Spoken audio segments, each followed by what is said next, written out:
Bonjour à tous et à tous, bienvenue à Tech Fest 2026 sur le plateau de Tech Fest TV. Je reçois Julien Noronha, directeur exécutif en charge de la communication de BPI France. Bonjour Julien. Bonjour. Alors BPI que vous représentez est un habitué de Tech Fest. Pourquoi est-ce que c'est important pour vous, Banque des entrepreneurs, banque publique d'investissement, de revenir ici sur Tech Fest ? C'est fondamental d'être en soutien de Tech Fest. C'est fondamental parce que BPI, c'est avant tout une banque de proximité. On a 50 implantations dans le pays. Vous savez, on est 4000 chez BPI France et 2000 personnes sont dans les territoires. Dans 50 implantations, on appelle ça le réseau. C'est les chargés d'affaires, les directeurs régionaux, les directeurs territoriaux qui au quotidien sont présents au plus proche des entrepreneurs. Et puis moi, je suis un peu le forain de la bande. Je suis avec l'équipe, on est au quotidien dans les trains, dans les territoires pour rencontrer les PME, les ETI, les startups, tous les entrepreneurs qui sont accompagnés par BPI France. Vous savez, nous on dit que 90% de nos décisions se font en région. Et donc on est tout le temps dans les territoires parce que l'énergie entrepreneuriale du pays est là. Alors du coup, vous avez décidé cette année d'emmener avec vous dans votre périple 3 communautés piliers de BPI France, French Fab, French Care, Deep Tech. Rappelez-nous quelles sont ces communautés et ce que vous espérez en nous les présentant. Je vous ai laissé un mémo là. Ouais, vous avez vu, j'ai du mal avec les couleurs. Je ne sais pas trop quelle tête j'ai, mais pas mal, c'est pas mal. Vous savez, je vous l'ai dit, BPI France adresse tous les entrepreneurs, quel que soit leur stade de maturité et quel que soit leur secteur d'activité. Quand on fait ça, il faut bien comprendre qu'il y a des enjeux très spécifiques. On n'a pas les mêmes enjeux quand on est une PME industrielle qui exporte, que quand on est une start-up tech, que quand on est un créateur d'entreprise en démarrage. Et donc du coup, on a décidé de créer des équipes avec leur drapeau, leur musique, leur étendard, leur coque, souvent, et pas que des coques, parce que vous voyez la deep tech là, mais en tout cas de leur donner une identité qui leur permet de se rassembler, d'échanger autour de leurs problématiques, et qui nous permet, nous, de mieux comprendre les enjeux spécifiques à chacun et d'y répondre. Alors pourquoi ces communautés avec Tech Fest ? La Deep Tech, je pense que je n'ai pas trop besoin de l'expliquer. On est dans un événement qui s'appelle Tech Fest, dans la région de Grenoble, avec une diversité d'entreprises extrêmement forte, mais en fait extrêmement industrielle. Et c'est exactement ce qu'on cherche. C'est qu'en fait, on a des entreprises qui viennent du monde de la recherche, qui est extrêmement dense, extrêmement profond à Grenoble, mais qui en fait ont des projets qui vont un jour s'industrialiser, qui commencent à s'industrialiser, on le voit là, ou qui sont déjà de très belles industries. J'étais tout à l'heure avec mes amis de Vercors, etc., qui sont déjà des entreprises importantes. Donc on est clairement dans un cheminement qui va dire aux chercheurs, qui va aller voir les labos de recherche, on va aller leur dire, vous avez des projets dans les cartons, vous avez des thèses qui peuvent devenir des startups extrêmement innovantes, allez-y, tentez le pas de l'aventure entrepreneuriale, ou si vous n'avez pas envie d'y aller, on va vous présenter des entrepreneurs qui, eux, cherchent à aller plus loin et qui vont, avec vous, porter votre innovation au marché et donc à une entreprise pérenne, industrielle et grande. Ça, c'est la Deep Tech.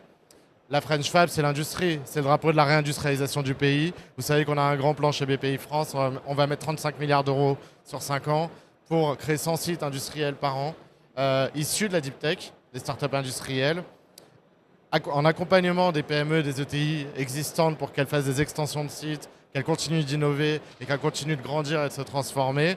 Et puis en créant aussi des grandes cathédrales industrielles avec des gigafactories de batteries et autres grands secteurs dont on a besoin, data centers, etc. Donc ce plan industrie, on le porte au quotidien. Et ce plan industrie ne se fera pas sans la tech. Et comme je l'ai dit, la meilleure illustration est ici. On a une richesse industrielle très forte sur Tech Fest et on la sent sur l'événement. On la voit émerger et nous, on est là pour la soutenir. Et puis la French Care, la santé, la recherche, c'est souvent aussi des sujets de santé. C'est la souveraineté, c'est notre souveraineté sanitaire. On a vécu le Covid, on a vu à quel point ça nous a marqué ces manquements qu'on pouvait avoir dans le pays de fabrication de produits simples, de masse, de gel hydroalcoolique. Et en même temps, on a un écosystème de santé qui est extrêmement fort. On vient d'investir dans Biogarant. On a des vrais fleurons industriels de la santé. Je ne parle pas de Sanofi et d'autres grands groupes. Donc du coup, il y a des projets émergents issus de la Deep Tech, issus de la santé. Il y a des vrais sujets de société. Comment on rétablit la confiance entre le patient et l'hôpital. Comment on crée du lien grâce à la tech. comment on permet à des nouvelles industries de réémerger en France sur des produits de première nécessité.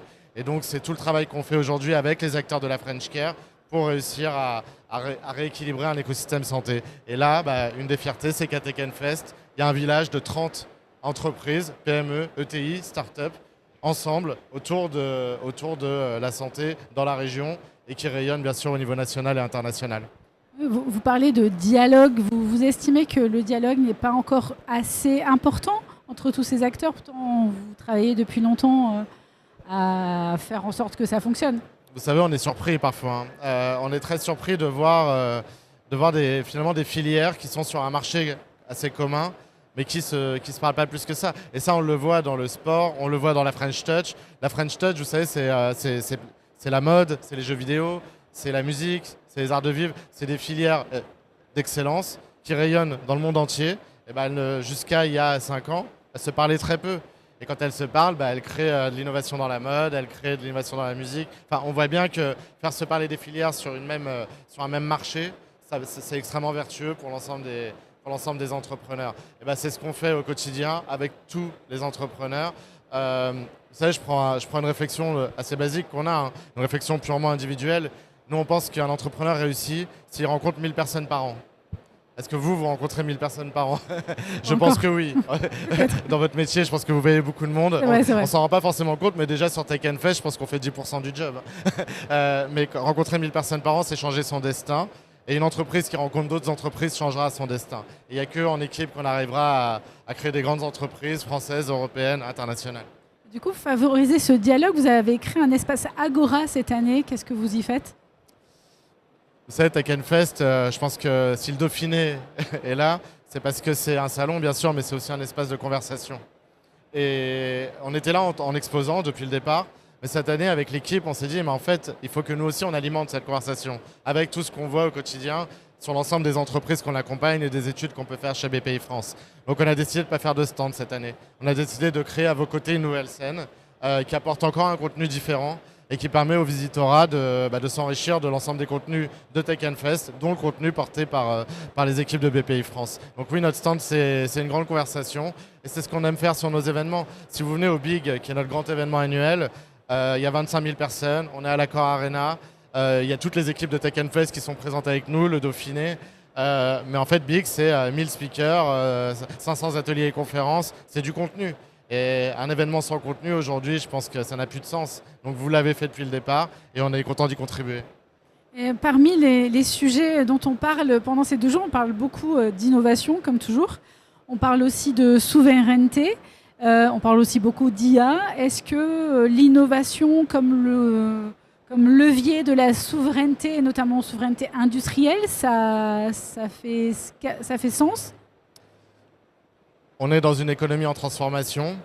On est géopolitiquement dans un contexte très compliqué. Et on ne s'en sortira, peut-être pas que, mais en tout cas très majoritairement par l'innovation.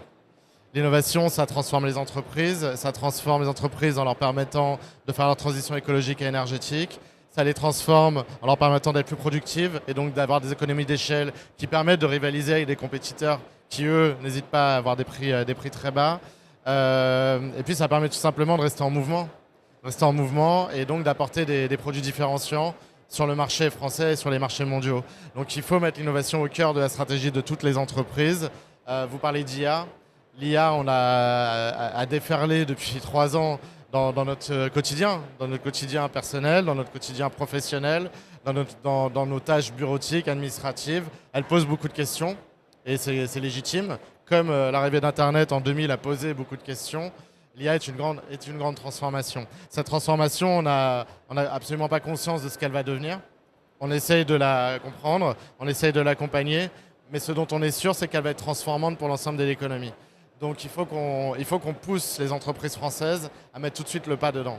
Donc comment on le fait? On a monté un grand plan IA en allant déjà chercher les champions, parce qu'on a la chance d'avoir des champions français. On parle de Mistral, bien sûr, qui est la tête de proue, finalement, qui est la seule chance de l'IA européenne, au moins de l'IA générative. Mais il y en a d'autres, beaucoup d'autres qui arrivent, certaines sont là. Et ces innovations, il faut qu'on arrive à les ancrer dans toute l'économie, Les TPE sont déjà bien initiés et commencent à l'utiliser. C'est 55% des on a déjà la TPE moitié qui déclarent l'utiliser. Qui intègrent l'IA. Maintenant, la question, c'est intégrer l'IA dans les tâches bureautiques, dans les tâches simples, réponse aux mails, tâches commerciales, CRM. Je pense que ça arrive et ça arrive assez vite. Maintenant, l'IA, ça va aller beaucoup plus loin. Ça va transformer les chaînes de production, ça va les optimiser, ça va permettre de créer de la robotique aussi différente, qui va être beaucoup plus intelligente et donc beaucoup plus productive et aidante pour l'ensemble de l'entreprise et de ses collaborateurs. Et ça va permettre de créer des produits, comme je le disais, avec une productivité bien meilleure et donc et aussi avec un service meilleur. Parce que l'IA va entrer dans le micro qui est là. Bientôt, dans ce micro, il y aura de l'IA. Il y aura de l'IA dans les caméras, il y aura de l'IA un peu partout. Et donc à quoi elle va servir? Qui va mettre la bonne IA au bon endroit sans que ce soit gadget, pour que ce soit vraiment utile et que ça devienne un produit fini? C'est toutes les questions qu'on se pose et pour ça on porte un grand plan. BPI France porte un plan, l'État porte un plan qui s'appelle Oser l'IA, qu'on va accompagner aussi avec les équipes de BPI France, avec l'idée de faire de la pédagogie, de faire déjà de la sensibilisation, ensuite de la pédagogie, on finira par du conseil et à la fin on financera son intégration. C'est un plan qui va se dérouler sur combien de temps? Sur les 5 prochaines années. Et en plus, on va apprendre en marchant. Tout le monde apprend en marchant sur l'IA. On apprend aussi en marchant, mais je pense que plus on marche à plusieurs, mieux on arrive au bout. Vous avez déjà fléché des appels à projets, des plans, ou c'est encore en construction? Il y a ce plan de 10 milliards qui est embarqué et qui a commencé à démarrer. Et bien sûr que beaucoup d'appels à projets vont être mis en place. Il y en a déjà. Sur des intégrations de l'IA spécifiques, aujourd'hui sur l'IA générative, demain sur la construction d'IA propriétaire. Et si je peux me permettre de faire le VRP 2 minutes, intégrer tous du Mistral, parce qu'on a la chance d'avoir cette entreprise qui est française, qui croit en une IA française et européenne, qui conquérera le monde. Et donc allons-y tous ensemble. Ok, eh bien écoutez, je vous remercie. Nous arrivons à la fin de cet entretien. Je rappelle que vous êtes le directeur exécutif en charge de la communication de BPI France. Merci d'être venu sur le plateau de Tech and Fest Télé. Merci Stéphanie, merci de m'accueillir.